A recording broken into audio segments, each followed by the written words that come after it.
Pinag-aaralan na ng Philippine National Police o PNP ang posibleng pagsampa ng kaso laban sa vlogger na si Norman Mangusin na mas kilala bilang Francis Leo Marcos. Sumiklab ang kontrobersiya matapos mag-viral ang content creator sa social media dahil sa hindi otorisadong pagsuot ng uniforme ng PNP.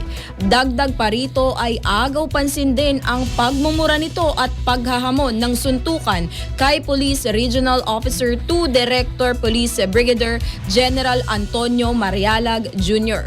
Ayon kay PNP spokesperson Police Brigadier General Randolph Tuanyo, pwede siyang kasuhan sa usurpation of authority at illegal use of uniforms o insignia na maaaring humantong sa pagkakakulong nito. Sa pahayag naman ng Police Regional Office 2, iginiit nila ang uniforme ng pulis ay hindi basta kasuotan lamang, kundi isang sagradong simbolo ng otoridad, disiplina at tapat na paglilingkod sa sambayanan. Sa kasalukuyan, patuloy ang masusing investigasyon ng PRO2 at Regional Anti-Cybercrime Unit 2 sa larawan at pagbabahagi nito sa social media.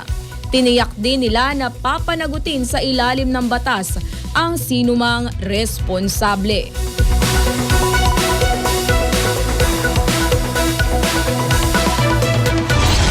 Iniutos din ni NAPOLCOM Commissioner Ralph Calinisan ang pagsasampa ng kaso laban sa vlogger na si Norman Mangusin na kilala rin bilang Francis Leo Marcos.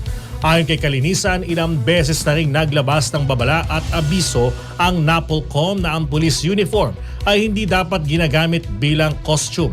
Pero sa kabila nito, hindi aniya pinansin ni Mangusin ang warning ng NAPOLCOM at sa halip ay tila ginamit pa ni Mangusin sa pangangantyaw ang uniforme ng pulis.